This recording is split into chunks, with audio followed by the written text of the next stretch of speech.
On the bustling trade station, where dozens of species bustled through shared corridors, humans were a rare sight. Even rarer were the companions they brought with them, four-legged animals with fur and exposed teeth, which they called pets.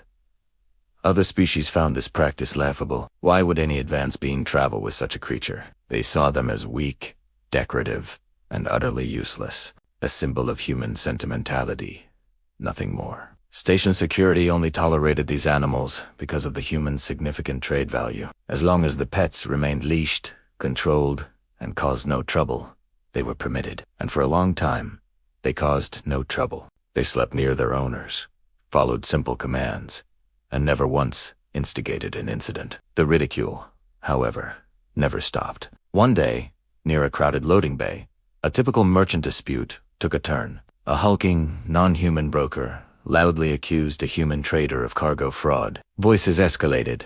A crowd gathered, but security, accustomed to such squabbles, was slow to intervene. Suddenly, the broker advanced and shoved the human hard, sending him sprawling to the deck. In that instant, everything changed. The human's dog, a quiet observer until now, reacted. The leash snapped, taut as the animal surged forward, planting itself between its fallen owner and the aggressor. Its entire posture shifted, muscles locked into place, its eyes fixed on the thread, and its teeth were bared in a silent, menacing snarl. The broker just laughed, amused by the small creature's bravado, and raised a limb to swat it aside. The dog didn't lunge.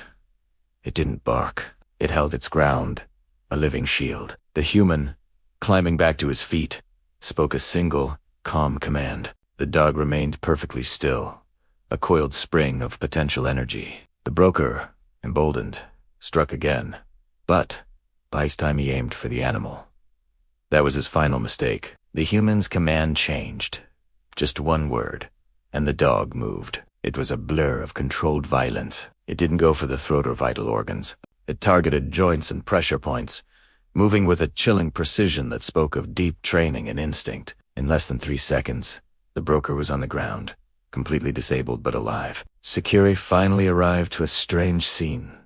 The human calmly restraining his dog, which was no longer aggressive, and the broker moaning in pain. Medical scans later showed the astonishing truth. The damage was precise, calculated. The dog had systematically dismantled the broker's ability to fight without causing any permanent or life-threatening harm. It was the work of a seasoned professional, not a mindless beast. Footage of the incident spread across the station's network like wildfire. Analysts from every species pored over the recording, and what they discovered was profound. The dog hadn't acted on simple instinct. It had followed a clear threat, hierarchy.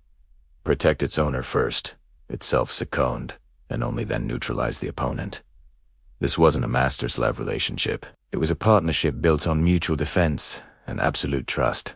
The discussion shifted from ridiculing human pets to a deep dive into the concept of companion species.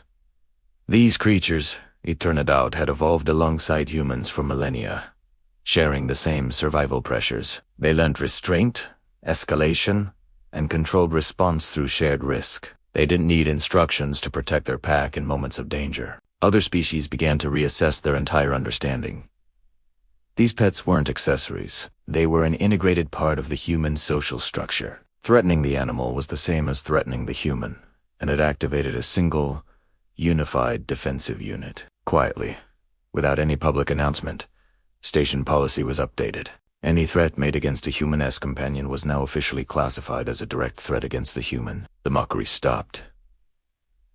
The condescending laughter faded. A new, respectful distance was established. The conclusion was undeniable, proven by observation.